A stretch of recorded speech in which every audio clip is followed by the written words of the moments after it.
Makausap po natin si ASEC Charles Jose, ang spokesperson ng DFA. ASEC Jose, magandang hapon po. Ay magandang hapon sa inyo at sa inyong mga taga-subaybay. Okay, magandang balita yan. Tayo ay MERS-free pa rin. Pero ito ho bang balak ho ng DOH sa ASEC na magpadala ho ng medical team sa Middle East countries para i-monitor ang kondisyon ng mga Pilipino sinasabi apektado ng MERS? Ano ho ito? Malaking bagay ho, makakatulong ho ito doon sa ginagawa nating mga hakbangin para hindi makapasok sa bansa ang naturang sakit. Malaking hakbang ito sa effort natin na tulungan ng ating mga OFWs sa gitnang silangan na makaiwas na makakontract ng MERS coronavirus at pati na rin sa effort natin na iwasang makapunta rito sa Pilipinas yung virus na yan.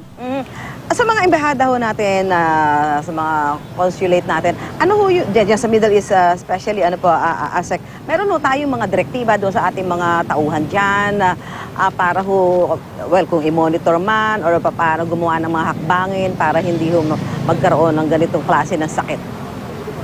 Ang mga post natin sa Middle East, especially yung embassy sa Riyadh, consulate sa Jeddah, tsaka yung sa UAE, ay tuloy-tuloy ang kanilang information campaign sa ating mga kababayan doon.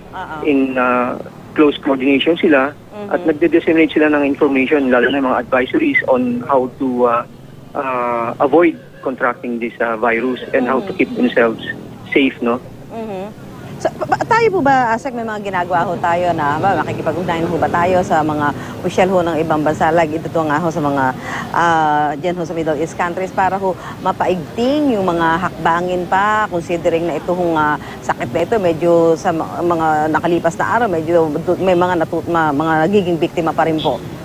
Yes, yung mga embassies natin tsaka consulates ay parating in close coordination sa national level, yung mga Ministry of Health, gayon din sa local level, yung mga local health authorities ng mga cities. So in close contact sila, in close coordination.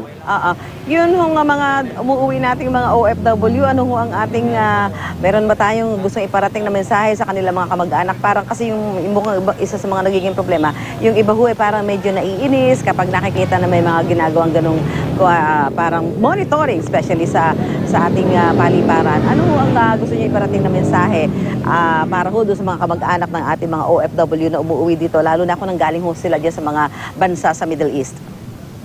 Well, sa mga kababayan natin na may balak umuwi, sana po ay magpa-check muna sila bago sila umuwi para matiyak na wala po silang dalang MERS coronavirus. At dun sa namang mga kamag-anak dito sa Pilipinas ay sana po maintindihan nila yung concern ng Philippine government na magiging malaking problem po kung sakali pong makapasok dito sa Pilipinas ang MERS coronavirus.